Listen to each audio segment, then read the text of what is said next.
हाँ, तो हमारे बैच में एक लड़की है जिसका नाम है रोशनी, उसका है बर्थडे, वो हम लोग को पार्टी नहीं दे रही है। उस गम में हम लोग बैक पढ़ेंगे। क्या पढ़ेंगे? Back. Weighted average cost of capital, जिसको हम लोग प्यार से क्या बोलते हैं? बैक। सुनो, प्यार से तो कहीं बोलते हैं, पूरा नहीं बोल सकते, बैक बोलते हैं। ठीक है, देखो पहले तो सबसे पहले ये बात ध्यान रखना कि बैक करने से पहले अपने को कॉस्ट ऑफ कैपिटल का जो प्रीवियस टॉपिक से आना चाहिए। जैसे कि कॉस्ट ऑफ इक्विटी कैसे निकलता है, कॉस्ट ऑफ डिवेंचर कैसे निकलता है, कॉस्ट ऑफ प्रेफरेंस शेयर कैसे निकलता है, कॉस्ट ऑफ रिटेन अर्निंग कैसे निकलता है। अगर अपने को वो नहीं आता है तो अपने वैक नहीं बना पाएंगे, क्योंकि वैक में वो चारों चीज आएगा, उसका अपने को कॉस्ट निकालना पड़ेगा, फिर अपने वेटेड एवरेज निकालेंगे। देखो वैक होता क्या है, देखो हमारे पास कितना सोर्स ऑफ कहां से हम पैसा उठा सकते हैं? इक्विटी से उठा सकते हैं, प्रेफरेंस से उठा सकते हैं, डिवेंचर से उठा सकते हैं, लोन से उठा सकते हैं, बैंक लोन नहीं होगा, और मेरे पास रिटेन अर्निंग रहता है जो हम कमा के रखे हुए हैं, उस पैसा को भी तो हम बिजनेस के लिए क्या कर सकते हैं? यूज कर सकते हैं ना। अब मान लो इक्विटी है मेरे पास 1 लाख, ये मान लो मेरे पास 2 लाख, ये मान लो मेरे पास 1.5 लाख, ये मान लो मेरे पास लोन है 50,000, और ये मान लो मेरे पास है 1 लाख। ठीक है, इसका टोटल करोगे तो कितना होगा? 1 लाख, 2 लाख, 3 लाख, 3 लाख, 4 लाख, 3 2 5 5 1 6 लाख। कितना हो गया ये? 6 लाख। अब देखो क्या होता है ना कि सबका कॉस्ट अलग अलग होता है। कॉस्ट का मतलब क्या होता है? जैसे मान लो कि अगर हम तुमको आज पैसा दिए तुम लोग को, तो हम तुम लोग से कुछ चार्ज करेंगे कि नहीं करेंगे? करेंगे। बट ऑब्वियस अगर मान लो हम तुम लोग को लोन दिए तो हम तुम लोग से क्या चार्ज करेंगे? इंटरेस्ट। और इंटरेस्ट जब हम चार्ज करेंगे तो तुम लोग के लिए वो क्या है? कॉस्ट ही तो है, खर्चा ही तो है, क्योंकि तुम लोग हम जो पैसा दिए उसको तुम लोग यूज कर रहे हैं, उसके लिए हम तुम लोग से कुछ चार्ज कर रहे हैं, है ना। तो क्या होगा? तुम लोग के लिए खर्चा होगा।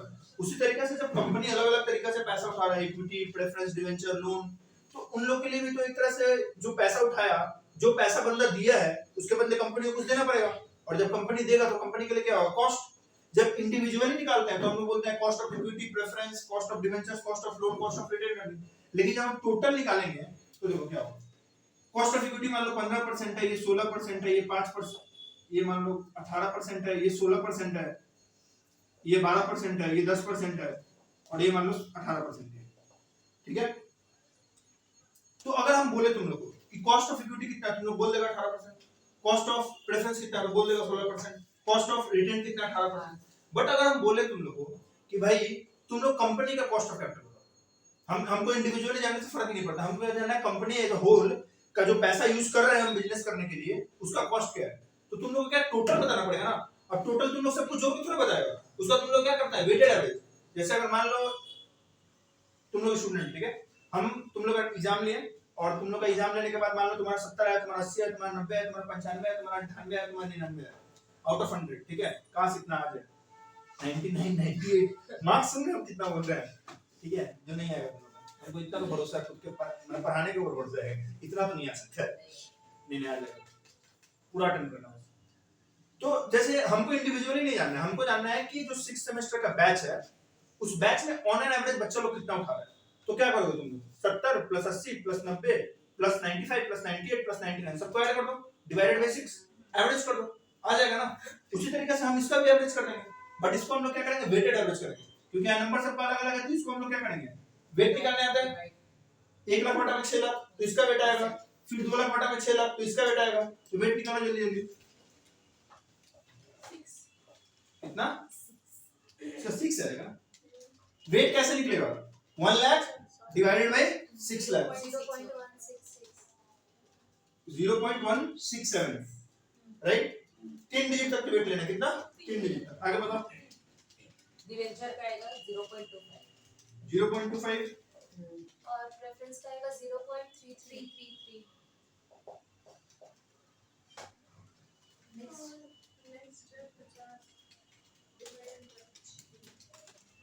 0.08, 3 टोटल करो।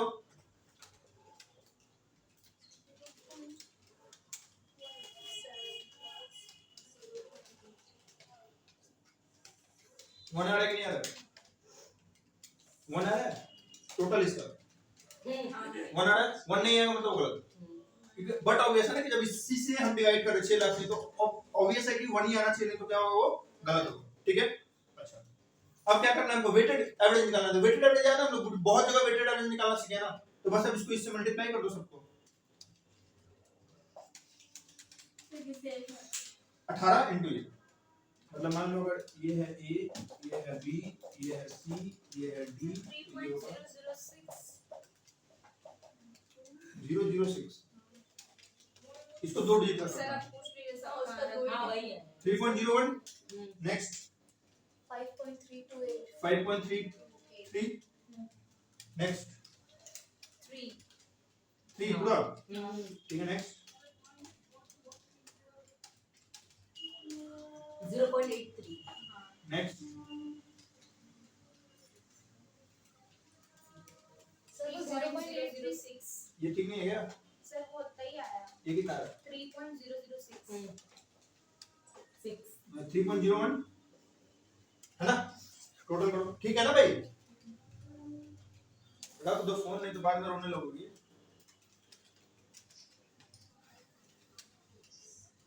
जल्दी जल्दी जल्दी फास्ट। मेरा कैलकुलेटर कहाँ है? 15.18 उसका कैलकुलेटर कहाँ है? 15.18 हमसे इससे हो भी नहीं 15.18 कितना? 15.18 15। हाँ 15.18 तो मेरा वैट कितना हो गया? 15.18%। ठीक है, यही है वैट। ठीक है, वैट में क्या है ना, सिंपल है, सबका कॉस्ट निकालो, वेट निकालो, मल्टीप्लाई करो, आ जाएगा वैट। तो अगर हम तुम लोग से एक एक करके पूछे कॉस्ट ऑफ इक्विटी कितना है 18, कॉस्ट ऑफ डिवेंचर कितना है 12, लेकिन हम बोलेंगे पूरे कंपनी का होल का कॉस्ट बताओ ना मेरे को कितना, 6 लाख रुपए उठाए हो आप, अंबानी बाबा बोले कि बोलो 6 लाख उठाने में कितना रुपया लगा, तो 15.18%। मेरा 15.18% का खर्चा ईयरली होता है, इसको बोलते हैं वैट। ठीक, सर हम लोग को परसेंटेज निकालना पड़ेगा ना कॉस्ट हाँ, ये एक सम करेंगे अभी जिसमें हमें कुछ नहीं दिया रहेगा, अपने निकालेंगे। अब इसमें दो चीज होता है, एक होता है बुक वैल्यू और एक होता है मार्केट वैल्यू। डिफरेंस पहले समझ लो, उसके बाद अपने करते हैं। एक होता है बुक वैल्यू और एक होता है मार्केट वैल्यू। ठीक है, देखो बुक वैल्यू का मतलब जो बुक्स में है, जो बैलेंस शीट में अपने लिखता है। जैसे मान लो इक्विटी शेयर्स है, इक्विटी शेयर जब हम लोग इशू करते हैं तो 10 रुपए का इक्विटी शेयर, मान लो हम लोग 10 रुपए के प्रीमियम पे इशू किए, तो एक इक्विटी शेयर का दाम उस समय कितना था? 20 रुपए। तो मान लो 5000 इक्विटी शेयर, कितना? 5000 इक्विटी है जिसका दाम कितना हुआ? मान लो 20 रुपए, हम 20 रुपए में इशू किए थे, तो कितना हो जाएगा ये? 1 लाख, है ना। 5000 into 20 करोगे तो कितना होगा? 1 लाख रुपए। तो हमारे बुक्स में हमेशा 1 लाख ही दिखेगा। कितना दिखेगा? 1 लाख। लेकिन मार्केट में इसका प्राइस कुछ और चल सकता है ना। जैसे मान लो रिलायंस का बुक वैल्यू ऑफ शेयर्स कुछ और होता है और मार्केट में जो चल रहा है वो अलग है। मार्केट में तो क्या डिमांड सप्लाई के ऊपर है, डिमांड अगर ज्यादा है, सप्लाई कम है, तो ऑटोमेटिकली प्राइस क्या हो जाएगा? हाई हो जाएगा। तो मार्केट वैल्यू अलग होता है और बुक वैल्यू अलग होता है। बुक जो कि हम बैलेंस शीट में लिख के दिखा रहे हैं, मार्केट वैल्यू उसका कुछ भी हो सकता है, कम भी हो सकता है और ज्यादा भी हो सकता है। अब कम ज्यादा होगा तो हमको उस हिसाब से करना होगा। मार्केट वैल्यू क्वेश्चन में दिया रहेगा, जैसे मान लो मार्केट वैल्यू एक का दाम कितना? 20 रुपया बुक वैल्यू, तो बोल देगा market value of one equity share is 30 rupees. तो मार्केट वैल्यू इक्विटी शेयर कितना हो गया? 30। तो हम लोग 30 into 50 5000 करेंगे तो कितना आ जाएगा? 1.5 लाख। उसके ऊपर अभी एक सम्स करेंगे जो कि पूरा क्लियर हो जाएगा। मेन इक्विटी में ही है, क्योंकि इक्विटी में दो जन का पोर्शन होता है, एक तो रिटेन का और एक होता है इक्विटी। अभी करेंगे, पूरा क्लियर हो जाएगा। और नहीं क्लियर होगा तो मेरे पढ़ाने पे लाना। क्या अच्छा करती है, मिटा दे इसके ऊपर क्लियर। तो पहले मार्केट वैल्यू करते हैं। देखो बुक वैल्यू जो हम लोग किए ना अभी, यही था, ये दिया रहेगा, ये निकालना होगा और ये करना होगा। तो अपने एक बार बुक में पहले मार्केट वैल्यू पे सम्स करते हैं, फिर अपने किस पे करेंगे? बुक वैल्यू पे भी एक कर लेंगे। ठीक है, चलो आ जाओ। सबसे पहले देखो T limited has the following capital structure. दिख रहा है क्या क्या है इसके पास? Equity share capital, retained earnings, 14% debenture, 70000 debentures है इसमें। कितना है? 70000 एंड 16% टर्म लोन। ठीक है, द मार्केट प्राइस पर इक्विटी शेयर कितना है? 25। The next expected dividend per share कितना है? 2 रुपया। एक्सपेक्टेड ग्रोथ रेट कितना है? 8%। Debentures are redeemable after 6 years at par and the current market price कितना है डिवेंचर्स का? 50 रुपया। The rate applicable to the company, tax rate कितना है? 50%। You are required to compute the weighted average cost of capital using what? Market value as weight। क्या निकालना है अपने को? मार्केट वैल्यू निकालना है। 90 अच्छा ठीक है, तो 90 रुपीस। ठीक है, निकालना क्या है अपने को? वैट किसके हिसाब से? मार्केट वैल्यू के हिसाब से। निकाल लेंगे अपने, चलो करें, चलो। तो सबसे पहले फॉर्मेट सेम है, सबसे पहले क्या लेंगे, सोर्स, कहां कहां से पैसा उठाया है, पहला तो इक्विटी, दूसरा retained earnings, debentures, term loan. ये मान लो बुक वैल्यू है, बुक वैल्यू कितना कितना जल्दी जल्दी बताओ, 100 लाख, ठीक है, ये रुपीस इन लैक्स है, क्या है, ठीक है, 100, 130, 70, 100, मार्केट वैल्यू बताओ, तो देखो मार्केट वैल्यू कैसे होता है, चलो ठीक है। सबसे पहले इक्विटी शेयर कैपिटल हमारे पास कितना है, टोटल 10 लाख शेयर है, और टोटल 100 लाख रुपीस का हमारे पास क्या है, इक्विटी शेयर। तो नंबर्स कितना है हमारे पास, 10 लाख। आज के दिन उसका मार्केट वैल्यू कितना चल रहा है, 25 रुपया, डन। तो देखो बुक वैल्यू है 100, और ये 100 कैसे आया है, 10 × 10 है ना, 10 लाख शेयर था और एक का दाम 10 रुपया था, तो 100 लाख। मार्केट वैल्यू कितना होगा, 10 × 25 यानी कितना, 250 लाख। बट अब यहाँ रुकना, मार्केट वैल्यू जो होता है वो कैसे डिराइव, मार्केट वैल्यू तो एक तो इक्विटी का नहीं, जो रिजर्व एंड सरप्लस होता है, रिटेन अर्निंग्स को हम बोलते हैं, वो किसका होता है, इक्विटी शेयर कैपिटल लोगों का ही होता है, मतलब इक्विटी शेयर होल्डर का होता है, क्योंकि मालिक का ही तो पैसा है, मालिक कौन है, इक्विटी शेयर होल्डर्स होते हैं। तो जो 250 लाख आया है, इसमें सिर्फ इक्विटी का पैसा नहीं है, इसमें कुछ इक्विटी है और कुछ रिटेन अर्निंग। अब कितना है, देखो हम लोग को एक बेसिस है ना बांटने का, हम तो ऐसा नहीं कर सकते ना कि 250 तो चलो इसको 125 दे देते हैं और इसको 125, ऐसा नहीं कर सकते, कुछ एक प्रॉपर बेसिस होना चाहिए। और बेसिस क्या होगा, बुक वैल्यू के रेशियो में, किसके वैल्यू में, बुक वैल्यू के रेशियो में बांटो।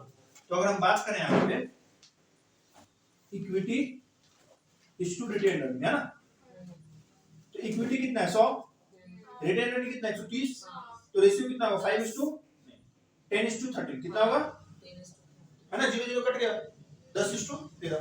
अब हम किसको 250 को बांटना है, तो इक्विटी का वैल्यू कितना आएगा 250 × 10/23, और रिटेन अर्निंग कितना वैल्यू आएगा 250 × 13/23। कोई दिक्कत, सॉल्व करो जल्दी से बताओ, 108.69 या 108.70, 108.70। नेक्स्ट कैलकुलेट करो ना, आ जाएगा 141.30, 141.30, राइट, परफेक्ट है, आना ही चाहिए इतना ही, तो ऐड करके तो इतना ही होगा, ठीक है। अब हम लोग यहाँ पे क्या करेंगे, इक्विटी में कितना लिखेंगे 108.30, सर 70 है, अच्छा 108.70। नेक्स्ट मेरा क्या है, रिटेन अर्निंग कितना है 141.30, डन। अच्छा अब आते हैं डिवेंचर्स में, डिवेंचर्स कितना बोला क्वेश्चन में, मार्केट प्राइस बोला 90 रुपीस पर डिवेंचर, 90 बोला।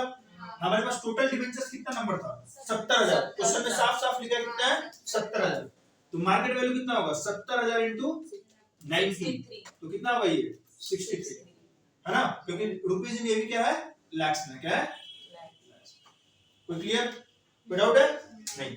लोन के बारे में कुछ बोला, नहीं बोला, तो जो है सो है, मतलब 100 है तो 100 ही रहेगा, डन, ठीक है। नेक्स्ट आएगा क्या निकालेंगे अपने, कॉस्ट, इक्विटी का कॉस्ट दिया है क्या, क्वेश्चन में दिया है क्या, नहीं, कॉस्ट दिया नहीं, अपने को निकालना, परसेंटेज में दिया नहीं है ना, अपने को क्या करना पड़ेगा, निकालना पड़ेगा। तो जो कौन सा फॉर्मूला लगेगा यहाँ, डिविडेंड दिया है, ग्रोथ दिया है, तो कौन सा D/P प्लस G वाला फॉर्मूला लगाया है, तो देखो कॉस्ट, सबसे पहला note one, cost of equity, formula कौन सा लगेगा D/P प्लस G, D कितना है 2 रुपया, P कितना है 25, G कितना है 8%, 16%, जल्दी बताओ 16%, कितना हो गया ये 16%, 0.16, या फिर इसको 16% पूरा लिखो, कितना हो गया ये 16%। नेक्स्ट अपना कौन सा कॉस्ट निकालना है, रिटेन अर्निंग, तो रिटेन अर्निंग में क्या होता है, जो कॉस्ट ऑफ इक्विटी का फॉर्मूला होता है into 1 minus brokerage, into 1 minus personal tax. दोनों में कुछ है यहाँ पे नहीं, पर्सनल टैक्स रेट दिया है, पर्सनल टैक्स रेट ध्यान रखना, कॉर्पोरेट को मत ले लेना, कंपनी टैक्स अलग होता है और पर्सनल अलग होता है। तो अपने को पर्सनल टैक्स दिया नहीं, ब्रोकरेज दिया नहीं, यानी कि हम ये बोल सकते हैं 2 number cost of retained earning क्या होता है, cost of equity into 1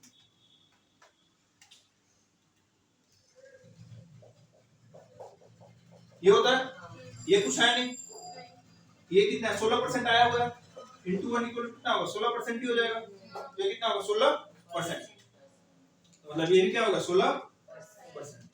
next debentures, debentures में क्या दिया हुआ है, the debentures are redeemable after 6 years at par and the current market price is 90, मतलब ये रिडीमेबल डिबेंचर्स है, और रिडीमेबल डिबेंचर्स का फॉर्मूला क्या होता है, interest plus R minus P divided by N whole divided by R plus P divided by 2, तो formula use करना है, टैक्स दिया है, टैक्स दिया है तो इनटू 1 माइनस टी, तो कॉस्ट ऑफ डिबेंचर्स, तो कॉस्ट ऑफ डिबेंचर्स का फॉर्मूला क्या हो गया, I plus R minus P divided by N whole divided by R plus P divided by 2 into 1 minus T. बताओ आई कितना है, इंटरेस्ट कितना है 14 रुपया, क्योंकि 14%, 100 का 14% कितना होता है 14 रुपया, प्लस आर का मतलब क्या होता है रिडीमेबल वैल्यू, रिडीमेबल वैल्यू बोल रहा है एट पार मतलब 100 का 100 में जाएगा, पी का मतलब क्या होता है प्राइस कितना मिल रहा है मेरे को, कितना है 90, नंबर ऑफ इयर्स कितना है 6, आर कितना है 100 plus 90 divided by 2 into 1 minus T, मतलब 1 माइनस 0.5 50%। नेक्स्ट इसको सॉल्व करो, 100 माइनस 90 10 10 डिवाइडेड बाय 6 कितना होता है 1.67, तो 14 plus 1.67 divided by 100 plus 90 divided by 2 कितना होगा, 190 डिवाइडेड बाय 2 कर लो यहाँ पे इनटू 0.5, तो ये होगा 15.67 डिवाइडेड बाय 95 इनटू 0.5, सॉल्व करो 8.25%, 0.085 है 2.25 आएगा इनटू 100 करोगे क्या होगा, परसेंटेज में कन्वर्ट हो जाएगा, इसको सॉल्व करो, हां 0.2 0.0825 के आसपास आ रहा होगा, इनटू 100 करोगे तो कितना आ जाएगा 8.25, इंटरेस्ट देखो 14% डिबेंचर्स दिखा है क्वेश्चन में ऊपर, पॉइंट नंबर 3 14% का मतलब रेट ऑफ इंटरेस्ट है 14%, तो 100 का 14% यहाँ पे पार बोला इसलिए सॉरी, एट पार बोला इसलिए 100, अगर एट प्रीमियम 5% बोलता तो 100 into 5 करते 100 प्लस 5% करते तो 105 होता, तो यहाँ 105 डन, यहाँ तो कोई दिक्कत नहीं, तो यहाँ पे क्या हो जाएगा 8.25%, आगे चले नेक्स्ट, नहीं आ रहा नहीं है इतना इनटू 100 का, हां इनटू 100 तो वही हां समझ क्या हां तो किया कौन सा नशा चरस की गंजा, इसके संग मत रहो, इसका बर्थडे है नशा करा लेगी फिर, नेक्स्ट हम लोग उठ रही है मारने के लिए, नहीं नेक्स्ट क्या है टर्म लोन है ना, हाँ टर्म लोन का फॉर्मूला क्या था एकदम डिबेंचर जैसा, रिडीम का कुछ इंफॉर्मेशन दिया, कब रिडीम होना नहीं दिया ना, तो अपने क्या करेंगे I divided by P into 1 minus T, तो कॉस्ट ऑफ लोन, बताओ कॉस्ट ऑफ लोन कितना होगा, आई कितना है 16%, आई 16 रुपए है क्या, हां तो 16 डिवाइडेड बाय 100, कुछ नहीं बोला तो हमेशा फेस वैल्यू क्या ले लो 100, यहाँ पे पूरा अमाउंट अच्छा इनटू 1 माइनस टी, तो कितना होगा 8% होगा ये,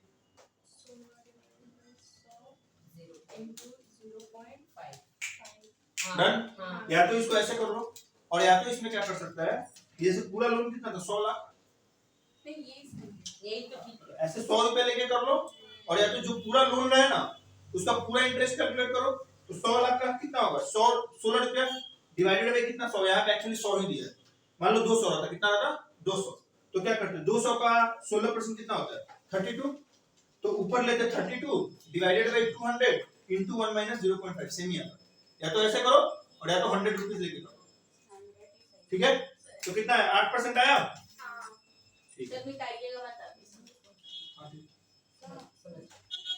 अच्छा कॉस्ट आने के बाद अपने आराम से यहाँ क्या निकाल सकते हैं वेट, जरूरी नहीं है वेट इधर भी निकल सकता है पहले भी, ठीक है, तो ये मान लो बुक वैल्यू वाला वेट निकाल लो, और ये वेट निकालो मार्केट वैल्यू वाला, जल्दी से निकाल के बताओ।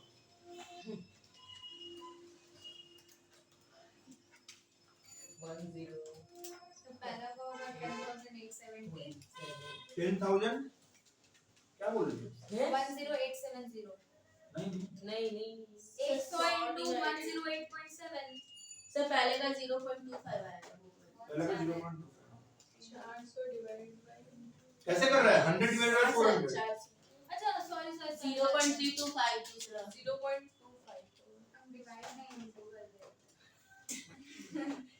ये 0.175 मार्केट वैल्यू बताओ। 4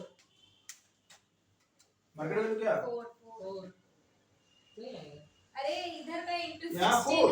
हां अरे मार्केट वैल्यू का वेट, अच्छा मार्केट वैल्यू का वेट ये बुक वैल्यू का वेट निकालनी है अपने, अब मार्केट वैल्यू का निकालते हैं। क्या तुम सबको पिला दिए क्या? सर उसका टोटल होगा 413 413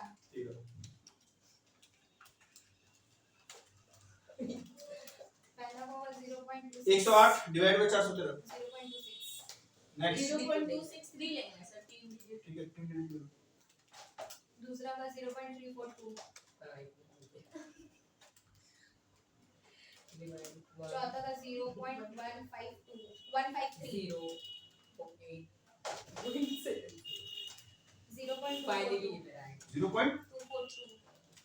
1 हो रहा है।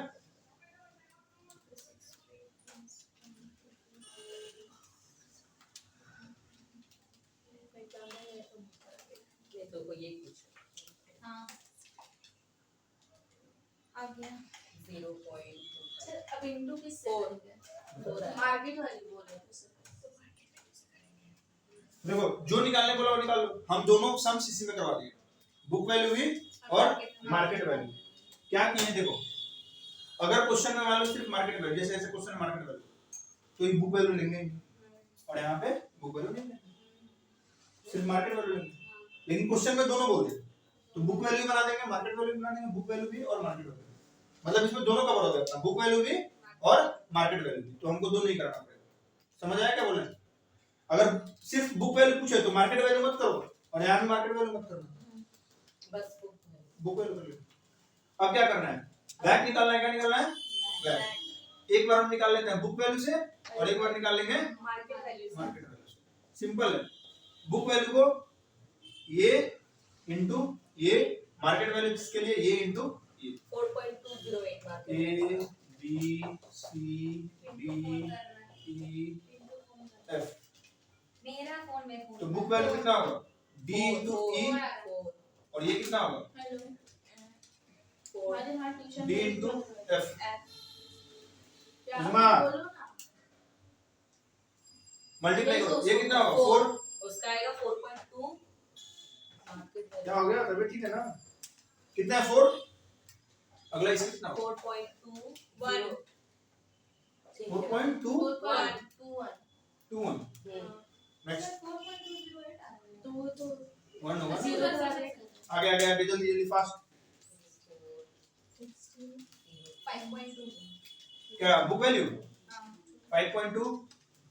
एक जन मार्केट वैल्यू कर दो, एक जन बुक मार्केट वैल्यू। वैल्यू 5.47 हां मार्केट वैल्यू 5.47 नेक्स्ट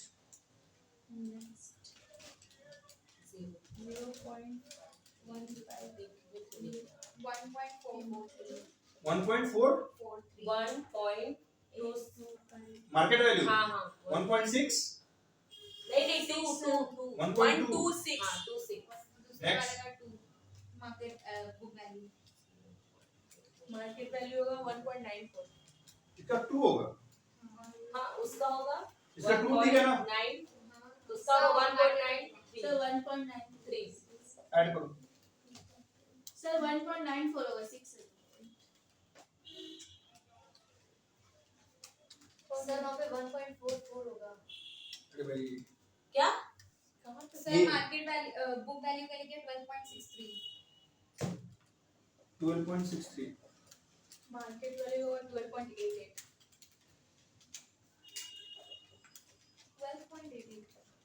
हाँ ठीक है, तू बता तुमने। कैलकुलेटर ऑन कर। हम तो सही बताए वही। 1.80 ठीक है ना? क्या तुम बोल रही थी कृतिका?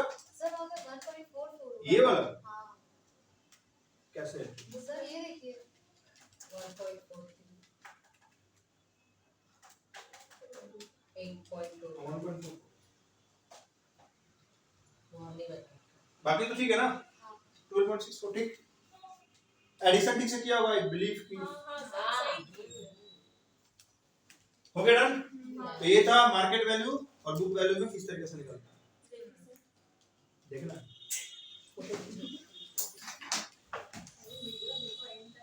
मेरे अलावा देखो,